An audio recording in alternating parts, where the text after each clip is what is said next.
Hello students, welcome back. So now we'll be discussing the concept of direction cosines and direction ratios. Again, I would like to repeat here that this is the basic fundamental concept of 3D geometry. Direction cosines are also known as DCs, and similarly direction ratios may also be termed as DRs. So now when we discuss this, you'll get to know that the most usual notation that is used for direction cosines is LMN. And we shall also discuss that while direction cosines can be only two, that is LMN or minus L minus M minus N, the direction ratios can be infinite. So let's begin. Okay, so the next topic that we have is the DCs, direction cosines of a line, or the DCs. So now direction cosines of a line is in fact a very fundamental topic of 3D geometry, and until and unless you understand what we mean by direction cosines, you won't be able to solve out your questions on 3D. So it is also abbreviated as DCs, right?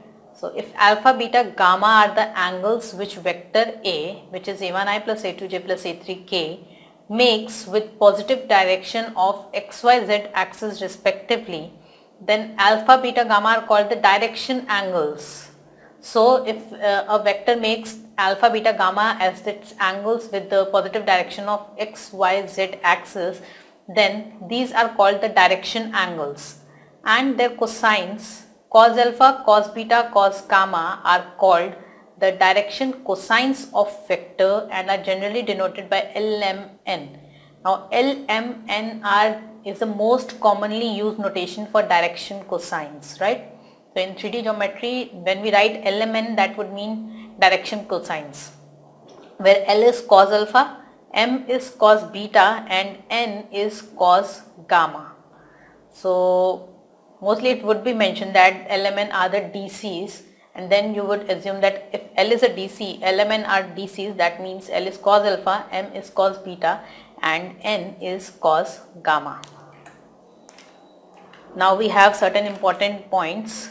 If a line makes alpha, beta, gamma with positive direction of x, y, z axis respectively, then direction cosines of line will be either cos alpha, cos beta, cos gamma, or they could be minus cos alpha, minus cos beta, minus cos gamma.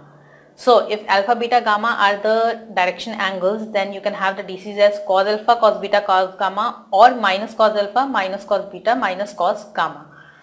A unit vector along the line whose direction cosines are cos alpha, cos beta, cos gamma can be written as cos alpha I cap plus cos beta j cap plus cos gamma k cap.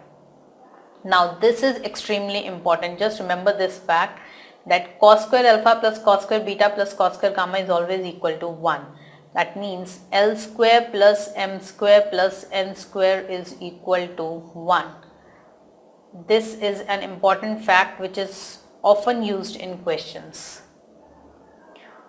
Next we have is direction cosines of x-axis are 1, 0, 0 or minus 1, 0, 0. This follows from the fact that we had discussed earlier that if you have a point lying on x-axis, then y and z coordinates are 0. So similarly direction cosines of x-axis are either 1, 0, 0 or you can have it as minus 1, 0, 0. Direction cosines of y-axis are either 0, 1, 0 or 0, minus 1, 0.